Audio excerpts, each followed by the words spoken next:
A German Air Force plane on its way to New York. Its secret mission? To carry out Hitler's final plan of destruction and transform the skyline of New York into a towering inferno. It could have happened on September 11th, half a century before that date would indelibly burn itself into our collective memory.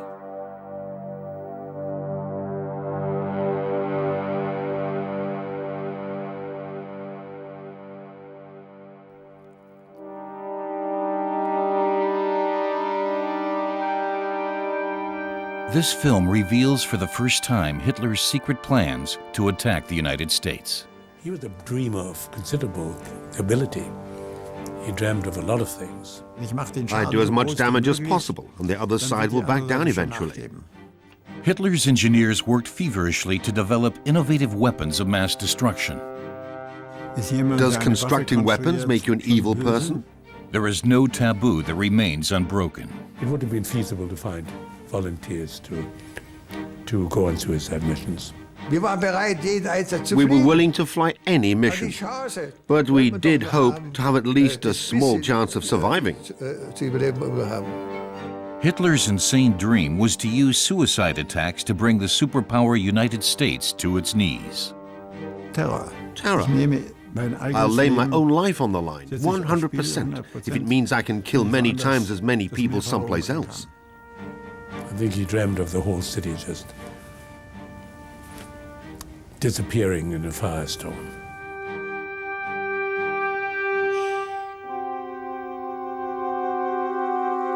(1937). Hitler has been in power for 4 years. The scenario of a coming world war is already taking form. Hitler begins seeking contact with the Air Force. It will play a special role in his plans to conquer the world. Arms deals worth millions are at stake.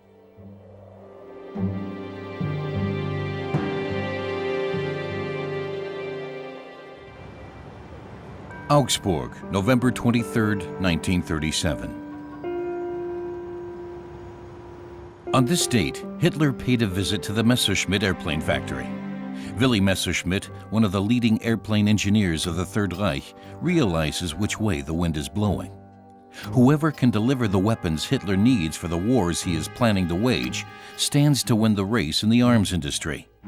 At the end of the day-long visit, Messerschmitt leads Hitler to a secret hangar. He stands before an enormous long-range bomber. Hitler is impressed. This, Messerschmitt explains to him, is an airplane he could use to attack America.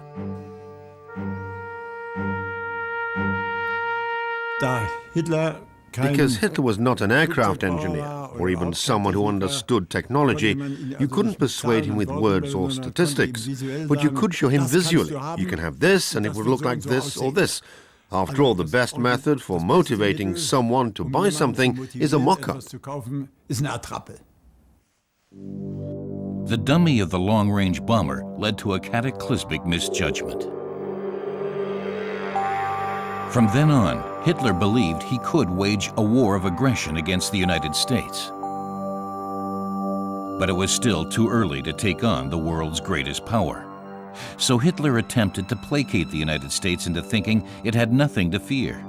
He was a wolf in lamb's clothing and pretended to want peace. Und hier erkläre ich feierlichst, dass alle irgendwie verbreiteten Behauptungen über einen beabsichtigten deutschen Angriff oder Eingriff auf oder in amerikanische Gebiete plumper Schwindel oder grobe Unwahrheit sind.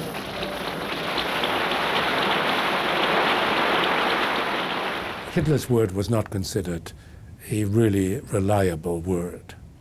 So, in spite of telling Roosevelt that he would never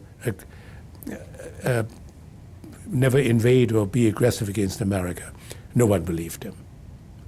This was not a coin that had much value. The White House took the threat of an attack by Hitler's Germany quite seriously. The U.S. military sketched out a horrible potential scenario. A transport Zeppelin could carry German airplanes across the ocean to bomb New York.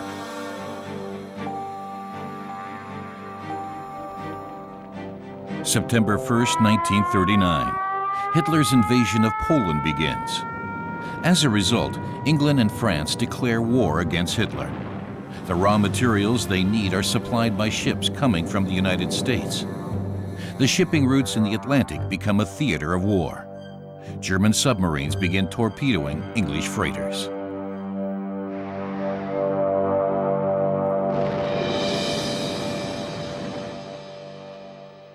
Hitler expressly forbids his navy from attacking American ships. Under no circumstances does he wish to provoke the United States, not until he has finished preparations for a war with the American superpower. Meanwhile, the German industrial base competes for defense contracts. The engineers let their imaginations run wild. Many of them take the initiative and begin developing weapons for future battles, including those to take place across the Atlantic. Messerschmitt Project Office, December 20th, 1940. Willy Messerschmitt orders his engineers to develop a fully functional airplane based on the mock-up of the America bomber.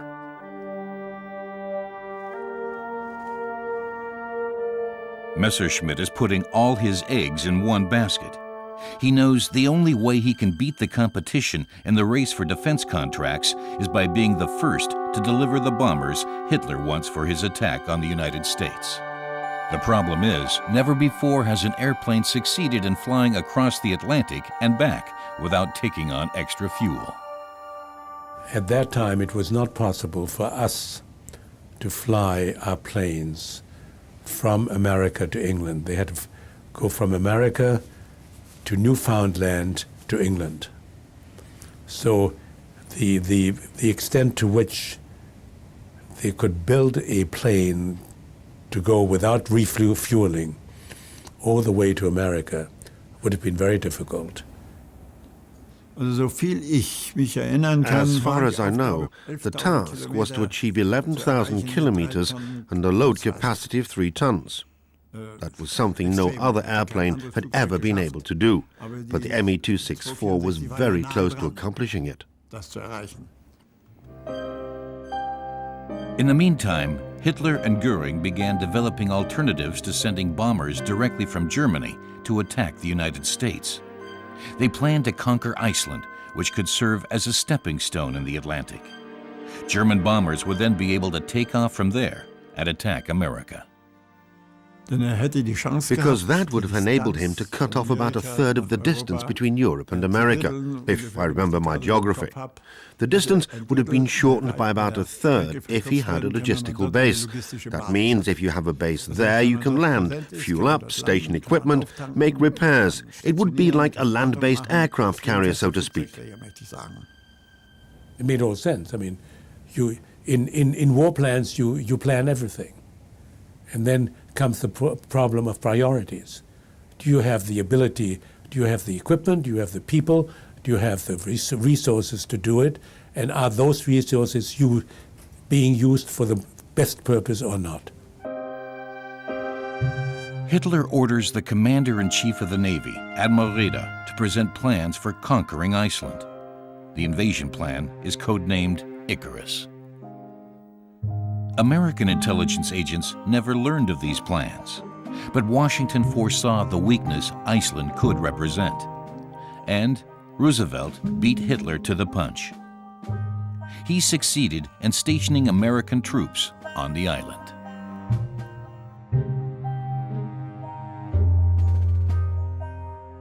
It was considered a possibility which we should deny to the Germans. You don't have to know their plans, because logically you can figure out it's one of the possibilities, and therefore you should deny them that possibility. With the war between military strategists and secret services already underway, Roosevelt began probing Congress, looking for a political majority for a war against Hitler's Germany. The American public was split between opponents and proponents of the war. An unusual demonstration was held in Madison Square Garden in New York.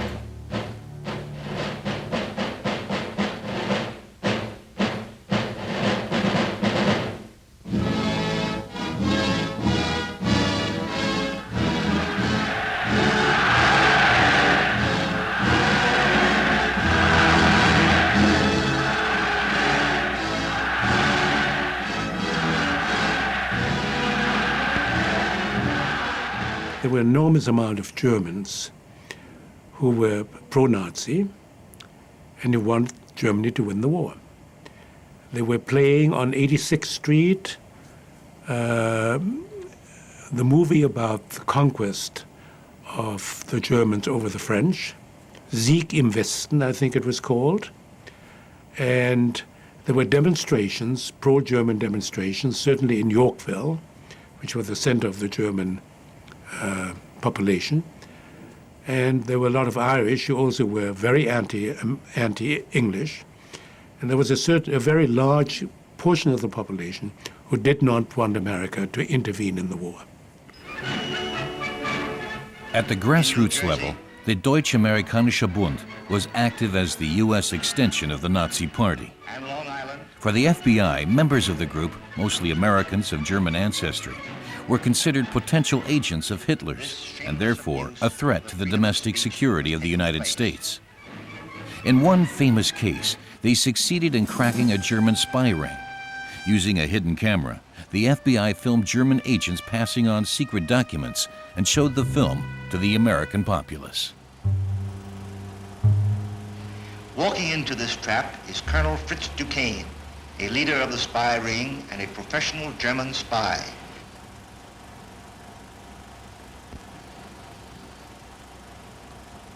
He is removing diagrams of the M1 rifle, an airborne tank, a PT boat, and a late model plane which he had concealed in his sock. The important-looking man is Hartwig Kleiss, who worked for the United States line as a cook. In these pictures, Kleiss has brought to Sawyer the blueprints of the steamship America, showing the plans of her secret gun emplacements. But not all of Germany's spies were discovered. They were able to scout out potential attack targets in the United States. Plans were created specifying which American industrial plants it would be necessary to bomb in order to prevent the United States from upgrading its munitions. Now, the Reich's Air Force Ministry is ready to give the go-ahead for the America bomber. Messerschmitt has achieved his goal. He is expected to deliver the first 30 planes within a year's time.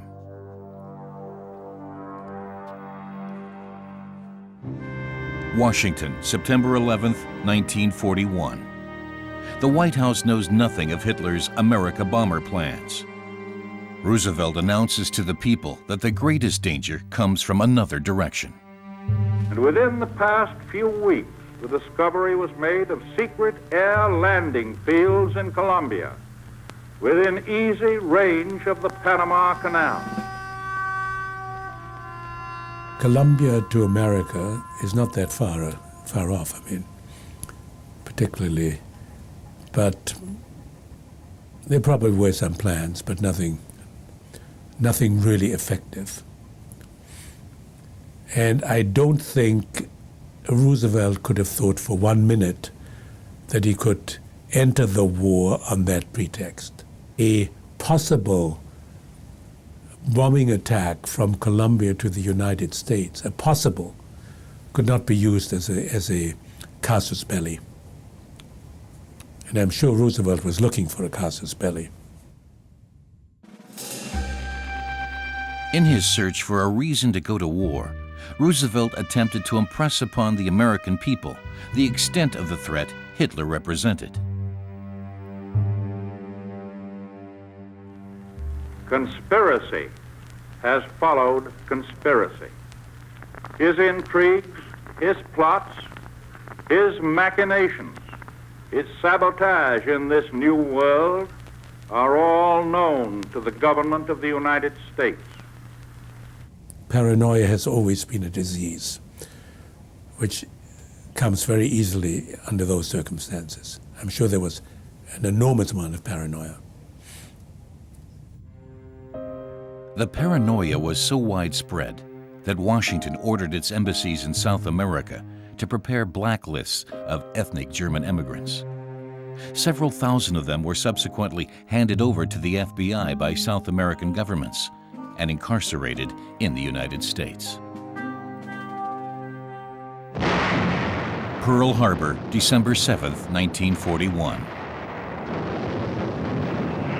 Japanese aircraft attacked the most important military outpost of the United States in the Pacific, killing more than 2,000 military personnel. It was the first time America had been attacked within its own territory. A traumatic experience that immediately brought about a change in the political views of the American public. Pearl Harbor, from one day to another, America knew it was in the war.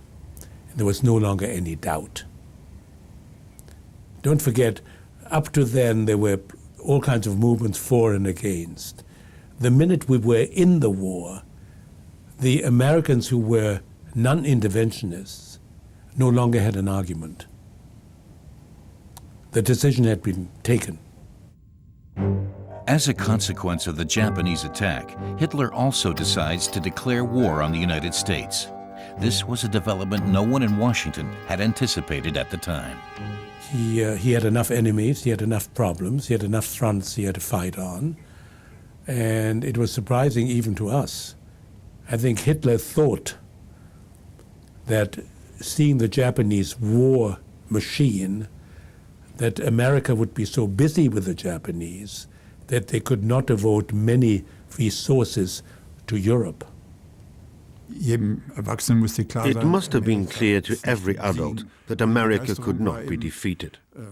But there was a lot of enthusiasm, and then after Russia, America didn't look so terribly bad anymore.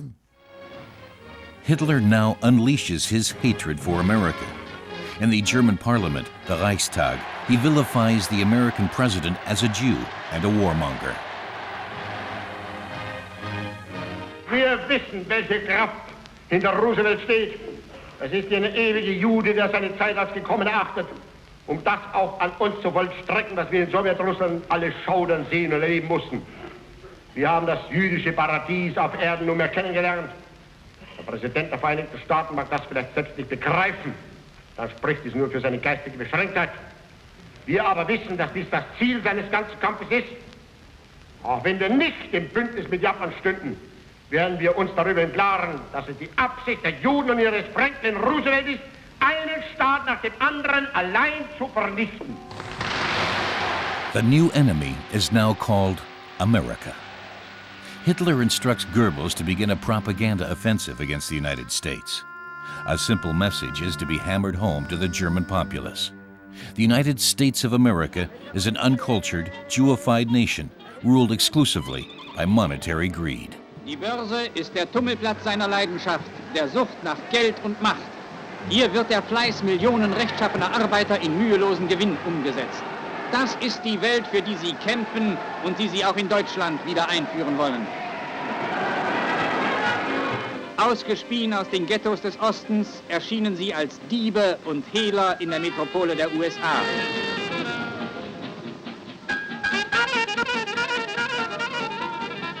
Kaftan und Pajeslocken sind abgelegt.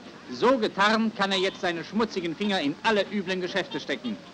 Der eigene Laden ist schnell zusammengegaunert. The Nazis maintained that the Jews were running America, they were running the banks, they were running American politics, and Roosevelt, they claimed, was Jewish too.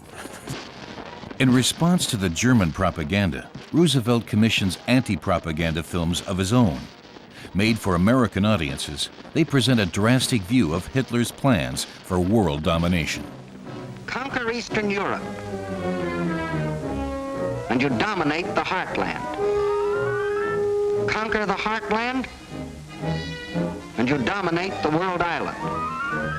Conquer the world island, and you dominate the world. In Aryan fertility camps, according to the American propaganda, babies were being produced with the speed and efficiency of an assembly line. Of course, the children from this assembly line belong to the state to be scientifically trained for conquest. Hitler's declared objective, they said, was to raise the Nazi armies of tomorrow, today. Every day in all German classrooms,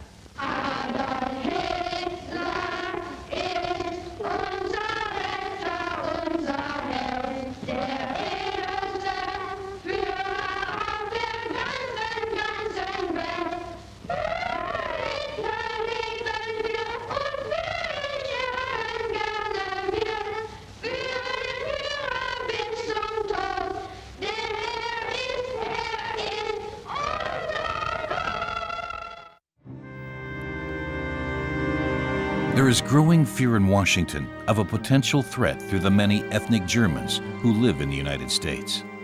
Roosevelt decides to put 3,000 of them in state custody. They are sent to internment camps built especially for this purpose in Texas and Florida. If you didn't voluntarily come, you were arrested and sent there. This was not a concentration camp. This was a detention camp to take you out of the population and to supervise you and to make sure that you did not get involved in destabilizing the country. You were an enemy alien. It was under the Geneva Convention. Germans were not the only ones interned. Japanese nationals were also detained. They spent the duration of the Second World War behind bars, as next-door neighbors in a parallel world.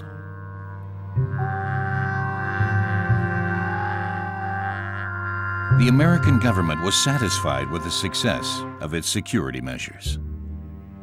It took away a destabilizing element in the population. You didn't have people routing for Hitler on 86th Street in New York.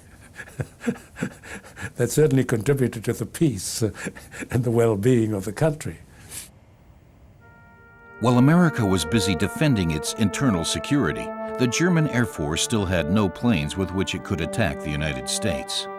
Göring began pressuring Willy Messerschmitt to finally come through and deliver the America bomber the regime longed for. But Messerschmitt had to admit that his calculations were a little too optimistic. It's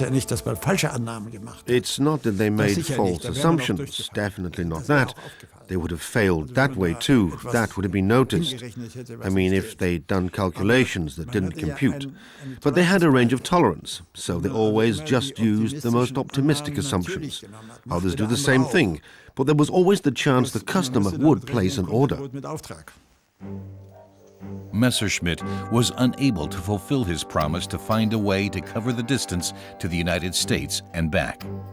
Fearful of losing the huge contract, he presented a stopgap solution to the Reich's Air Force Ministry.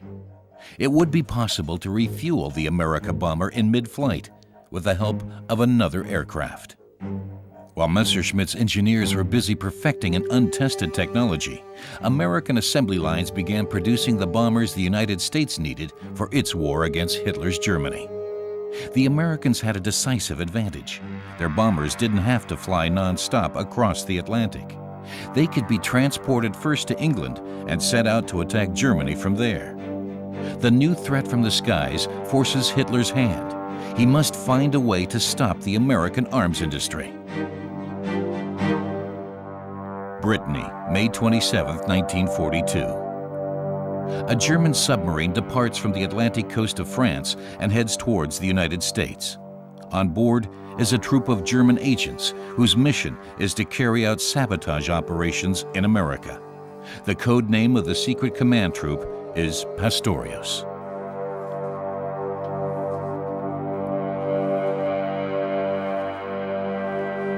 On June 13th, the submarine reaches New York's Long Island.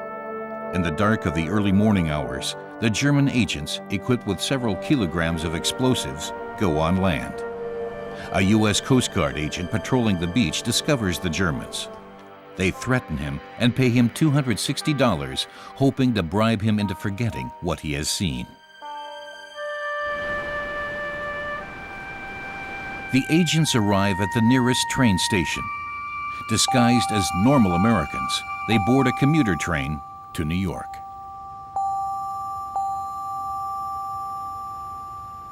I mean, 4 people with a limited amount of dynamite, with a limited amount of access to really worthwhile targets, was not going to make much difference. And I think it was more psychologically the Germans wanted to do it to show what they could do. It would not have been an effective way of in any way slowing the war effort. The Coast Guard informs the FBI that the Nazis have smuggled a command troop of agents into the country. The group is believed to be in New York.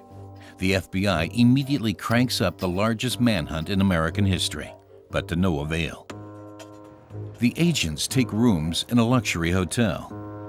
Once there, Presenting himself as a defector capable of revealing the Nazi sabotage plans, their leader, John Dash, discloses the entire planned operation to the FBI.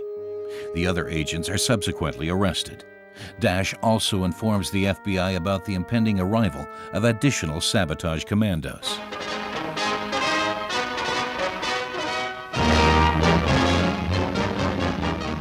For sabotage material buried by Nazi agents landed from a U-boat on the coast of Florida, and the boxes are found by the FBI. 4 saboteurs came ashore here, while 4 others were secretly landed on Long Island. The boxes contain material investigated by the FBI. TNT for sabotage explosions. I think it was a useless operation which used resources not very wisely. The people themselves were not extremely competent. They were not professionals. They were not particularly well trained. They didn't exactly know what they're supposed to do. They did have contacts. Those contacts, unfortunately, also suffered afterwards from their experience, and they were very quickly eliminated. FBI Chief Hoover takes advantage of this opportunity to remind the American people to be even more vigilant. Other saboteurs may try to come to our shores. They must be stopped. We ask every citizen to immediately report any information regarding espionage, sabotage, or un-American activities to the Federal Bureau of Investigation. Hoover was the big guy. He found him. Never mind that the man came in and gave himself up and gave him all the details. He wanted all the credit, and he got all of the credit. But there was one detail Hoover kept from the public, that the agents had a second mission, to carry out acts of terrorism in the heart of New York as part of an effort to shock the American public. If a bomb had gone off at Macy's, or a bomb would have gone off in Grand Central Station, it would have caused a certain amount of worry and a certain amount of public hysteria. Hitler's terrorist agents received harsh sentences, meant to discourage others from attempting anything similar. Except for John Dash and another defector, they were all sentenced to death.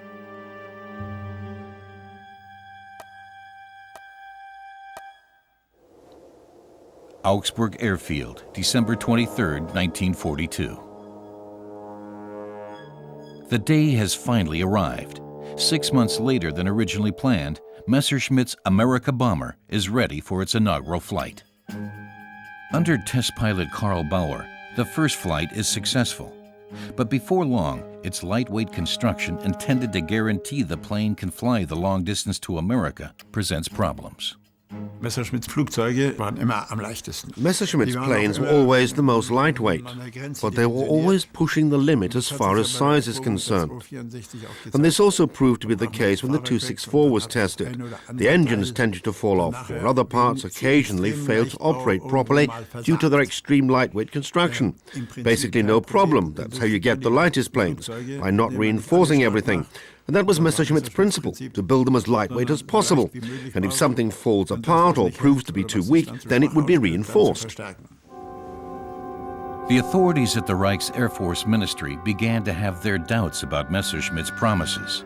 Göring decided the Air Force needed to entertain new plans about how to bomb the United States. In a secret meeting on March 15, 1943, the air travel experts of the Third Reich discussed novel ways of attacking the United States of America. A young colonel named Victor von Lossberg suggested an extraordinary operation. He said he would like to fly a special mission to drop 8-ton bombs throughout New York City. Da gab es Ideen, das Ganze mit einem Wasserflugzeug zu machen. There were ideas such as doing the whole thing with a seaplane. Blohm & Voss had built the 222, I think it was. That was already capable of flying tremendous distances and could start and land even in 3-meter waves. So that meant it was conceivable, for example, to fly with a full load to a distance about 1,000 kilometers off the coastline, where a submarine would be waiting to supply the logistics, such as fuel and cargo, in other words, bombs, and the plane would then have no problem flying the final 1,000 kilometers and attacking the target. Let's say it was New York, return, refuel again, and fly home. The generals expressed interest in Lossberg's plan, especially after he said, in response to a question, that his goal would be to hit symbolic targets. Among others, he would aim for the Jewish neighborhood. The way the Nazis thought, they were as much interested in propaganda as they were in effective action. It would have created in America a certain amount of lack of confidence in the government being able to protect the population. The way the 11/9 attack, the 9/11 attack, the effect of the 9/11 attack was more of why weren't you able to tell about it beforehand and protect us from it? And the same thing would have happened with this. Lossberg's risky plan of attack was approved. But due to unfavorable weather conditions, the mission had to be postponed until the spring of 1944. By that time, however, the United States had largely succeeded in driving the German submarines away from its coasts. It was too late for Lossberg's plan.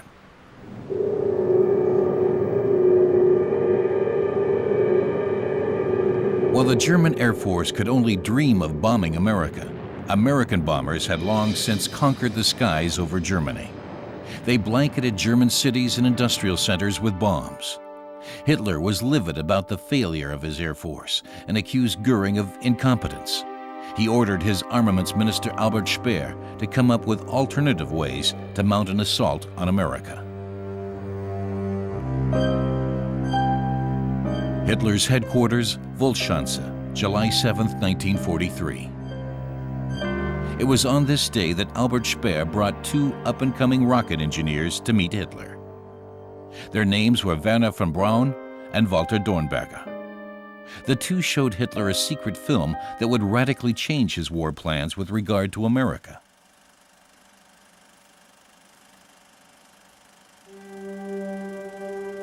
The film showed the liftoff of a rocket that would shortly thereafter be named the V-2, and with which the German army would target England beginning in 1944. Hitler was impressed by the film. With a rocket like this, at least in the visionary plans of Dornberger and von Braun, it would soon be possible to launch an attack on America.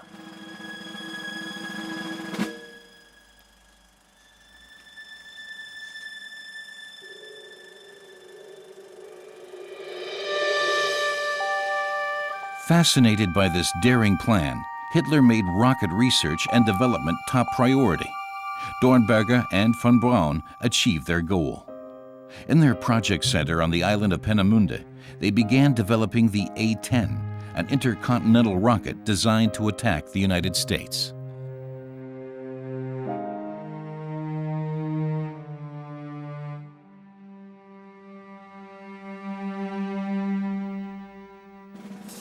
But the American Secret Service got wind of the plan. It was possible that they might have a rocket that could go all the way from Germany to America. And by the time we figured out that they might work on that, we had pretty well found out where the rockets were made and where the paths were from which they were sent. And we bombed the sites. On August 18, 1943, bombs rained down on the Peenemünde research facilities. Hitler immediately placed the execution of the secret rocket project under the direct responsibility of SS Chief Heinrich Himmler. It was he who developed Project Cement. The plans called for a huge kilometers-long production plant to be built underground in order to protect it from Allied bombing raids. In Austria's Salzkammergut region, and under the direction of the SS, work began on one of the largest construction sites of the Third Reich. When we got to Ebensee to work in a quarry, there were 1,000 of us.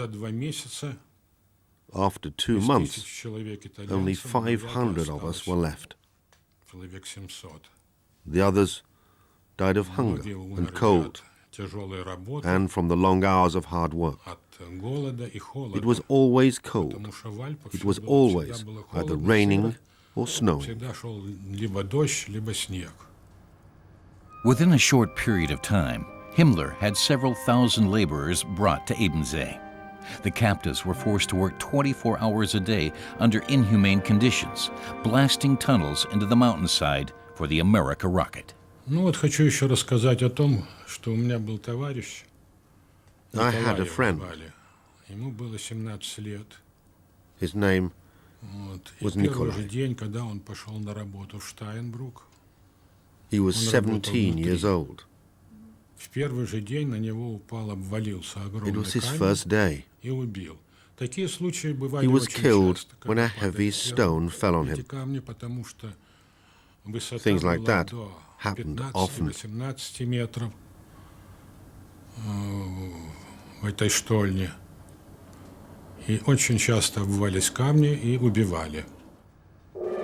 SS brigade leader Hans Kammler drove the work at Ebensee mercilessly forward.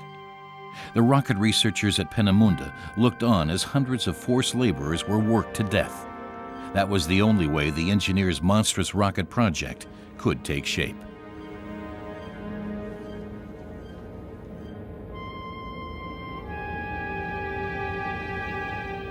Installed in one of the tunnels was an 18 meters tall assembly room for the future America rocket. But even worse than the forced labor in the tunnels was the cement camp in which the prisoners were held. Those who collapsed under the brutal working conditions were systematically removed and housed in the so-called hospital block. There, the SS allowed them to slowly starve to death.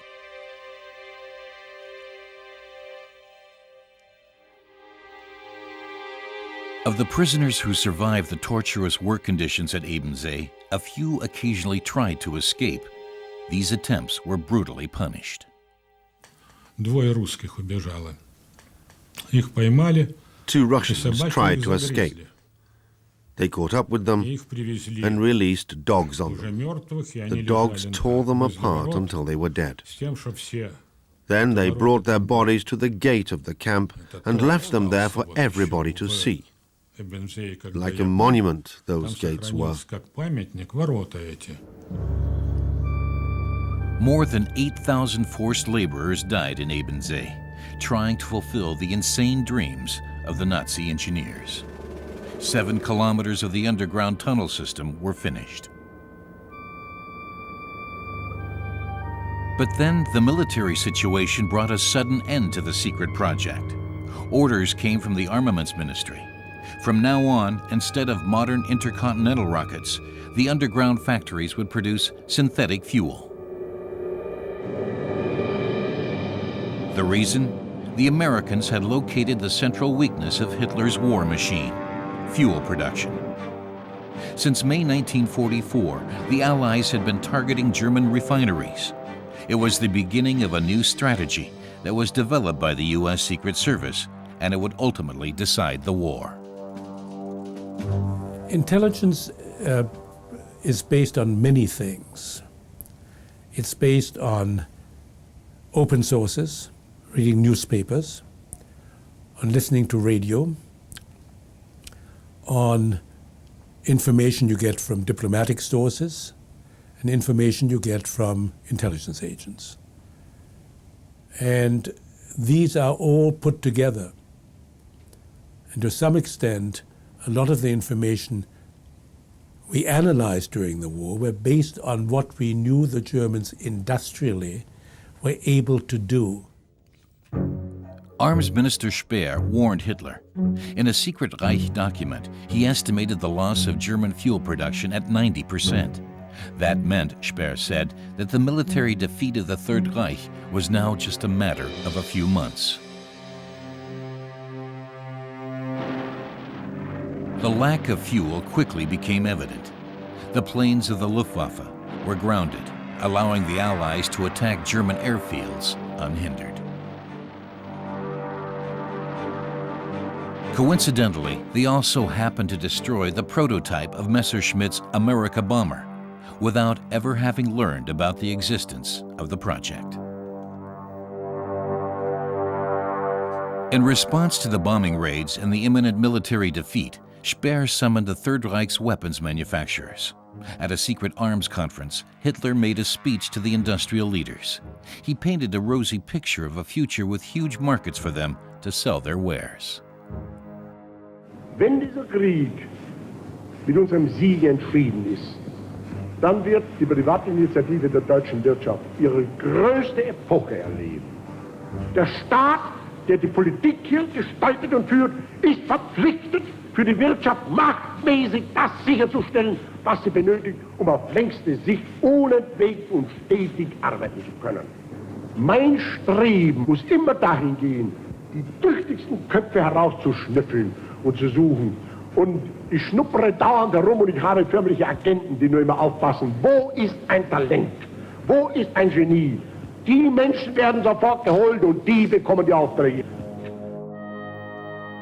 The idea behind Hitler's speech, he wanted to inspire the engineers to greater achievements, hoping they would finally come through with new, radically different weapons.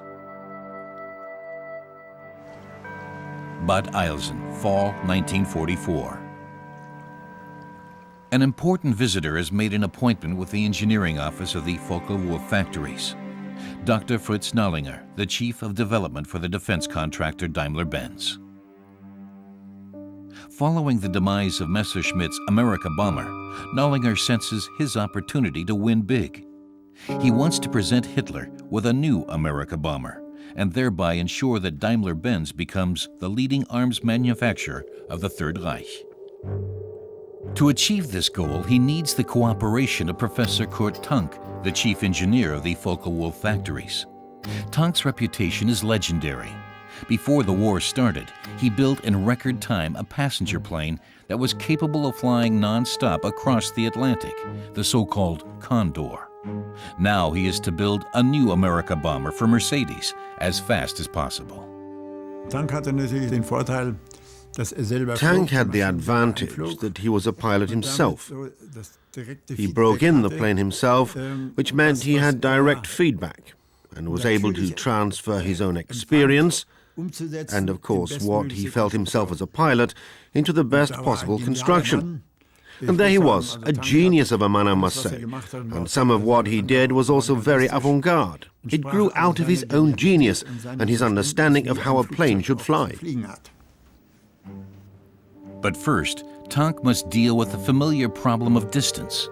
How can he build a plane capable of flying all the way to America and back? In Bad Eilsen, Nallinger and Tank discuss new, radical thoughts. What if one dispensed with the flight back? Of course, his idea was to fly the Condor over, drop the bombs, and then jump out with a parachute. There was a definite chance of survival. It was an equipment loss, as they used to call it, but the pilot would be saved. Yet another problem arose. The Condor was already getting on in years and was now much too slow to withstand the new generation of American fighter planes. The German pilot was sure to be shot down long before he ever reached the United States. For the attack to succeed, they would need a faster bomber. Nallinger promised the solution. Daimler-Benz was already working on jet engines. Berlin, winter 1944. Generals and pilots of the Luftwaffe meet at the height of the war to exchange thoughts and the latest information. For quite a while now, rumors of heroic acts of flying have been making the rounds. Some pilots had managed to bring down American bombers using a so-called ramming maneuver. They flew their small fighter planes right up behind the American bombers. Defying death, they used their propellers like circular saws to slice through the bombers' tails. The planes fell from the sky like ripe fruit.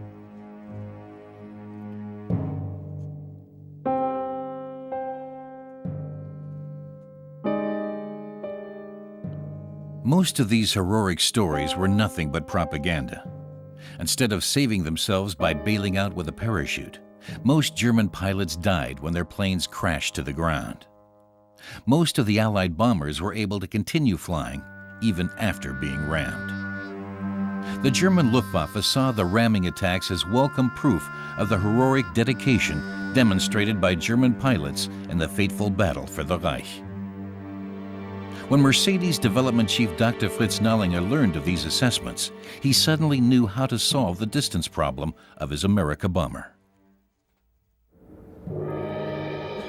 Reichs Air Force Ministry, January 19, 1945. On this day, Daimler-Benz Chief of Development, Dr. Fritz Nallinger, introduces the America Bomber Project to Goering's entire Chiefs of Staff. The solution for an attack on America, Nallinger says, is the so-called piggyback method. Tests had shown that it was possible to use a large cargo plane to bring smaller planes to their target areas, where they would disengage and continue independently.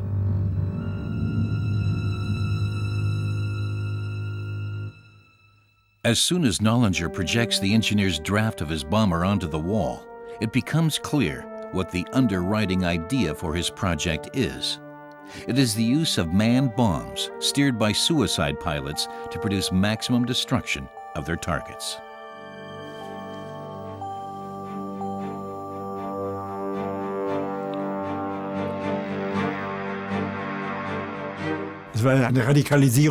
It was a radical new way of thinking that was actually quite inhuman. I must say that's something one just cannot do. It goes against every sense of justice and is the origin of terror. I will lay my own life on the line, 100%, if it means I can kill many times as many people someplace else. The project wins approval. It is January 1945, 4 months before the war's end. I think Hitler had all kinds of dreams of glory and dreams of hate. And I can well imagine him imagining that New York was being bombed and firebombed and destroyed and the skyscrapers falling into the street. He was a dreamer of considerable ability. He dreamed of a lot of things. And I think that was one of his good hate dreams he had. From the diary of Albert Speer. I remember how in the Reich headquarters he had them show the films of London burning, the clouds of fire above Warsaw, and the exploding convoys. And I recall the greed that filled him each time. I never saw him so beside himself as he was towards the end of the war, when, in his delirium, he fantasized how it would be when New York went down in a sea of flames. He described how the skyscrapers would transform themselves into gigantic burning torches, how they would collapse on each other, and how the exploding city would reflect against the dark of the night sky.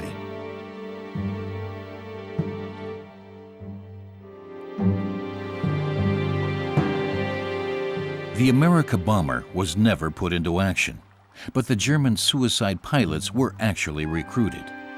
In order to stave off the approach of the Red Army, they crashed into the bridges over the River Oder.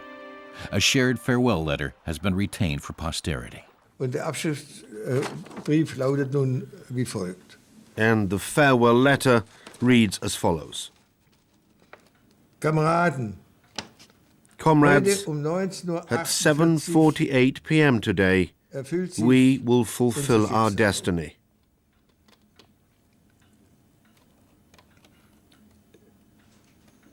Wir geben uns We volunteer ourselves for our Führer, freiwillig, for our homeland, für unseren Führer, for Germany. für unsere Heimat, für Heil to Deutschland. you, comrades. Heil euch, Kameraden. And they all signed it. Da haben sie alle unterschrieben.